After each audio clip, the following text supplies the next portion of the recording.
নমস্কাৰ সকলোকে digital first চেনেললৈ স্বাগতম জনালো। আপোনালোকে যদি অৰুণোদয় ফৰ্ম লাভ কৰিছে তেতিয়াহ'লে আপোনালোকে এই ফৰ্ম কেনেদৰে ফিলআপ কৰিব লাগিব, কি ডকুমেণ্টছ লাগিব আপোনালোকক সম্পূৰ্ণ ডিটেইলছ জনাম। কাৰণ ইয়াত চাওক অৰুণোদয় ফৰ্মৰ লগতে ইতিমধ্যে যিটো শপতনামা আছে আপোনালোকে এই শপতনামাটো ইতিমধ্যে ফিলআপ কৰি দিব লাগিব, তেতিয়াহ'লেহে আপোনালোকে অৰুণোদয় পাব। কাৰণ আপোনালোকে জানে যে অৰুণোদয় 1 হওক বা অৰুণোদয় 2 হওক, যিসকলে এই টকা লাভ কৰা নাই তেওঁলোকৰ কাৰণে ইতিমধ্যে এইটো ফৰ্ম আহি গৈছে। আপোনালোকে এই ফৰ্ম আপোনালোকে ফিলআপ কৰি দিব লাগিব, তেতিয়াহ'লেহে নেক্সট পৰ্যায়ত আপোনালোকে যিটো অৰুণোদয় টকা যিটো প্ৰদান কৰে সেইটো আপোনালোকে লাভ কৰিব। গতিকে আপোনালোকে এই ফৰ্ম কেনেদৰে ফিলআপ কৰিব লাগিব, কি ডকুমেণ্টছ লাগিব, আপোনালোকে আগলৈ আৰু কি কৰিব লাগিব সম্পূৰ্ণ ডিটেইলছ আপোনালোকে জানক। কাৰণ অৰুণোদয় 3 কাৰণে যদি আপোনালোকে আবেদন কৰিছে তেতিয়াহ'লে আপোনালোকে সেই অৰুণোদয় ফৰ্ম আপোনালোকে এনেদৰে ফৰ্ম লাভ কৰিব। তাৰ লগতে আপোনালোকে যিটো অৰুণোদয়ৰ কাৰণে আবেদন কৰিছে সেইটো আপোনালোকে কেতিয়াৰ পৰা লাভ কৰিব, কোনে টকা লাভ কৰিব সম্পূৰ্ণ ডিটেইলছ জনাম। গতিকে আপোনালোকে এটা ৰিকুৱেষ্ট থাকিল আপোনালোকে ভিডিঅ'টো সম্পূৰ্ণকৈ চাব। তাৰ লগতে যদি আপোনালোকে নতুনকৈ চাই আছে চেনেলটো তেতিয়াহ'লে চেনেলটো ছাবস্ক্ৰাইব কৰি ভিডিঅ'টো লাইক আৰু শ্বেয়াৰ কৰি দিব।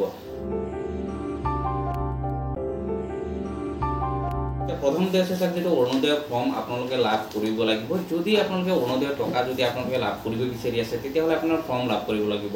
কাৰণ এটা কথা, আপোনালোকে অৰুণোদয় টকা লাভ কৰি আছিলে বা আপোনালোকে যদি নতুনকৈ আবেদন কৰিছিলে তেতিয়াহ'লে আপোনালোকে এনেকুৱা ফৰ্ম আছে আপোনাৰ ফৰ্ম ফিলআপ কৰিবই লাগিব।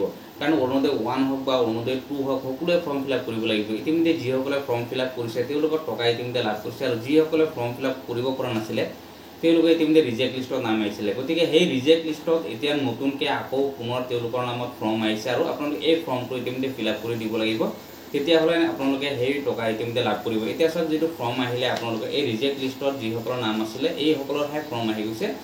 ইয়াত আপোনালোকে প্ৰথমতে আপোনালোকে ভৰাব লাগিব মাষ্ট বি, আপোনালোকে চাব লাগিব যিটো ৰেচন কাৰ্ড সেইটো দিবই লাগিব। কাৰণ অৰুণোদয় 3.0 যিটো ফৰ্ম আহিছে ইয়াত চাওক ফৰ্মত আপোনালোকে প্ৰথম হৈছে ৰেচন কাৰ্ডটো, এইটো আপোনালোকে দিবই লাগিব। তাৰপিছত আপোনাৰ পাছপোৰ্ট চাইজ ফটো একপি, তাৰপিছত যিটো ডিষ্ট্ৰিক্ট আৰু LSC যিটো সমষ্টি হয় সেইটো আপোনালোকে লিখিব লাগিব।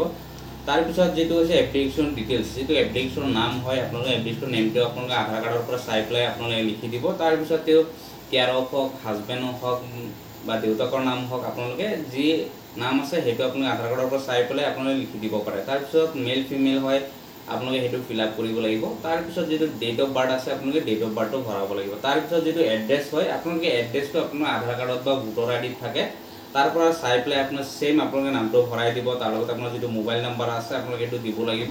তাৰপিছত যিটো পিনক'ড আছে পিনক'ড দিব, পুলিচ ষ্টেচন যিটো থানা যিটো হয় সেইটো আপোনালোকে ইয়াত ভৰাবই লাগিব। এইখিনি আপোনালোকে কমপ্লিট আপোনালোকে ফৰ্ম ফিলআপ কৰিব লাগিব। নেক্সট হৈছে চাওক 3 নম্বৰ যিটো আছে প্ৰায়ৰিটি হাউচ হোল্ড। যদি তেওঁ বিধৱা হয়, তেওঁ দিব্যাংগ হয়, তেওঁ যদি ডিজিবিলিটি হয় তেতিয়াহ'লে আপোনালোকে ইয়াত এটা টিক মাৰ্ক দিব লাগিব। বা তেওঁ যদি ডিভ'ৰ্চ পাৰ্চন হয়, তেওঁ যদি স্বামী নাই, তেওঁ বিধৱা হয়, সেইটো আপোনালোকে ইয়াত উল্লেখ কৰিব লাগিব। তাৰপিছত তেওঁ যদি আনমেৰিড হয়, তেওঁ যদি এতিয়ালৈকে বিয়া হোৱা নাই, সেইটো আপোনালোকে ইয়াত উল্লেখ কৰি দিব লাগিব। তাৰপিছত চাওক যিটো বেংক ডিটেইলছ আছে আপোনালোকে বেংক ডিটেইলছটো আপোনালোকে ভৰাব লাগিব।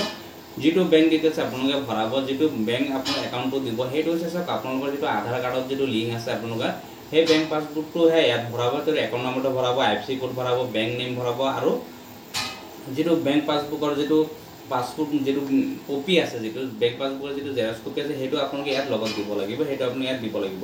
তাৰপিছত আপোনালোকৰ যিটো আধাৰ নাম্বাৰ আছে আধাৰ নাম্বাৰটোতো মাষ্ট বি আপোনালোকে দিবই লাগিব। আধাৰ নাম্বাৰটো আপোনালোকে ইয়াতে ভৰাব। তাৰপিছত যিটো ভোটাৰ লিষ্ট আছে আপোনালোকৰ যিটো ভোটাৰ ID কাৰ্ড আছে তাৰ ভোটাৰ ID কাৰ্ডৰ যিটো ইপিক নাম্বাৰ হয়, যিটো নাম্বাৰ আছে এইটো আপোনালোকে ভৰাব লাগিব। তাৰপিছত নেক্সট হৈছে আপোনালোকৰ যিটো সেলফ যিটো সিগনেচাৰ হয়, বা যদি সিগনেচাৰ নাজানে তেওঁলোকে টিপছ হৈ হ'লেও ইয়াত দিব লাগিব।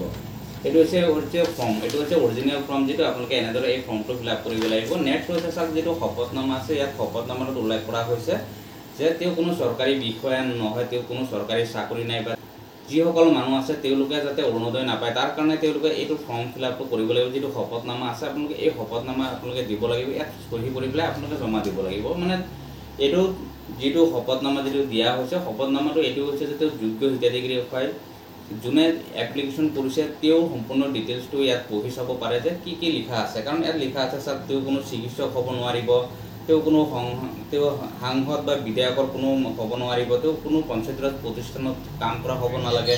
এনেকুৱা যিসকলে আয়কৰ পৰিষদ যিবিলাক টেক্স দিয়ে তেওঁলোকে ইয়াত যিটো ফৰ্ম যিটো ফিলআপ কৰিব লাগে যিটো অৰুণোদয় সেইটো ফিলআপ কৰিব নোৱাৰে। গতিকে অৰুণোদয়ৰ যিটো ফৰ্ম আহিছে, যিটো এই ফৰ্মটো আপোনালোকে এনেদৰে ফিল আপ কৰিব লাগিব। তাৰ লগতে শপতনামা আপোনালোকে দিব লাগিব। তাৰ লগত যিখিনি ডকুমেণ্টছ ইতিমধ্যে আপোনালোকে গম পালে যে ৰেচন কাৰ্ডটো মাষ্ট বি, আপোনালোকৰ ফটো এক কপি, আধাৰ কাৰ্ড আৰু ভোটাৰ আইডি মাষ্ট বি, আপোনালোকে এইখিনি দিবই লাগিব। তাৰ লগতে যিটো বেংক পাছবুক আছে এইখিনি ডকুমেণ্টছ দি পেলাই আপোনালোকে ছাবমিট কৰক। কাৰণ আপোনালোকৰ যদি ৰিজেক্ট লিষ্টৰ নাম আছে 100% আপোনালোকৰ সকলোৰে নাম আহিছে আৰু আপোনালোকৰ নামত এটা ফৰ্ম আহিছে, আপোনালোকে সেই ফৰ্মটো আপোনালোকে কালেক্ট কৰি আপোনালোকে ছাবমিট কৰক। আৰু সেইটো ফৰ্ম আপোনালোকে ক'ত লাভ কৰিব মই আগতে কৈছোঁ, কাৰণ যিসকল কৰ্মকৰ্তা আছে, যিসকলে বুথ কমিটিৰ প্ৰেচিডেণ্ট বা ছেক্ৰেটাৰী আছিলে, তেওঁলোকৰ হাতত ইতিমধ্যে ৰিজেক্ট লিষ্টও আছে আৰু ফৰ্মো ইতিমধ্যে আহি গৈছে। আৰু আপোনালোকে সেই ফৰ্ম আপোনালোকে লাভ কৰিব আৰু সেই ফৰ্ম আপোনালোকে তেওঁলোকৰ পৰাহে কালেক্ট কৰি আপোনালোকে জমা দিব লাগিব। জমা দিলে আপোনাৰ 30 তাৰিখৰ ভিতৰত যেতিয়া আপোনালোকে ছাবমিট কৰিব লাগিব। ইতিমধ্যে মুখ্যমন্ত্ৰী নিজে এই কথাটো ঘোষণা কৰিছিলে। গতিকে আপোনালোকে এই 30 তাৰিখৰ ভিতৰত আপোনালোকে এই ফৰ্মটো ছাবমিট কৰক। তাৰপিছত চাওক আৰু এটা কথা, যিসকলে নতুনকৈ আবেদন কৰিছে 3.0 ইতিমধ্যে চাওক নতুনকৈ যিসকলে আবেদন কৰিছে তেওঁলোকৰ ছেম এনেকুৱা ফৰ্ম আহিব। তাৰপিছত তেওঁলোকে ফিল আপ কৰি দিয়াৰ পিছতহে তেওঁলোকে অৰুণোদয় আকৌ পাব। কিন্তু ইয়াত এটা কথা আপোনালোকে মনত ৰাখিব, যদি আপোনালোকৰ সমষ্টিত যিমান টাৰ্গেট আহিছে সেই টাৰ্গেটৰ ভিতৰত যদি আপোনালোকৰ আছে, তেতিয়াহ'লে আপোনালোকে নতুনকৈ সকলে অৰুণোদয় যিটো আছে তেওঁলোকে লাভ কৰিব। আৰু যদি টাৰ্গেটত পৰা নাই, হয়তো আপোনালোকে অৰুণোদয় লাভ নকৰে। গতিকে অৰুণোদয়ৰ কাৰণে আপোনালোকে জাষ্ট অপেক্ষা কৰিব লাগিব আৰু কেইদিনমান যে আপোনালোকৰ ফৰ্ম আহে নে নাই। যদি আপোনালোকৰ ফৰ্ম আহে, নতুনকৈ যিটো টাৰ্গেট আছে সেই টাৰ্গেট লিষ্টত যদি আপোনালোকৰ নাম থাকে, সেইটো টাৰ্গেট লিষ্টত যদি আপোনালোকৰ যদি যিটো লিষ্ট ইতিমধ্যে পাব্লিছ হৈছে, সেই পাব্লিছ লিষ্টত যদি আপোনালোকৰ থাকে, তেতিয়াহ'লে অৰুণোদয় আপুনি লাভ কৰিব। কাৰণ এটা কথা আপোনালোকে মনত ৰাখিব, যিটো টাৰ্গেট লিষ্টটো কি চাওক, আপোনালোকৰ সমষ্টিত যদি ইতিমধ্যে 10,000 টাৰ্গেট আহিছে, ইতিমধ্যে যদি 10,000 পূৰা হৈ গৈছে ইতিমধ্যে, তেতিয়াহ'লে আপোনাৰ নেক্সট পৰ্যায়ত আৰু আপোনালোকে অৰুণোদয় লাভ নকৰে। যদি কিবা কাৰণে আকৌ নতুনকৈ চৰকাৰে অৰুণোদয় প্ৰদান কৰে, তেতিয়াহ'লে আপোনালোকে লাভ কৰিব। গতিকে আপোনালোকে যদি অৰুণোদয় 3.0 কাৰণে যদি আপোনালোকে আবেদন কৰিছিলে, আপোনালোকে অপেক্ষা কৰক, আপোনালোকে নতুনকৈ ফৰ্ম আহিব, তাৰপিছত নেক্সট পৰ্যায়ত আপোনালোকে সেই অৰুণোদয়ৰ কাৰণে আবেদন কৰিব পাৰিব। গতিকে সকলোকে এটা ৰিকুৱেষ্ট থাকে, যদি অৰুণোদয়ৰ বিষয়ে আপোনালোকে আৰু কিবা জানিব লাগে, আপোনালোকে ভিডিঅ'ত কমেণ্ট কৰিব। নেক্সট ভিডিঅ'ত বাকী সম্পূৰ্ণখিনি আপোনাৰ সলিউশ্যন কৰিবলৈ যত্ন কৰিম, যাতে আপোনালোকে অৰুণোদয়টো লাভ কৰিব পাৰে।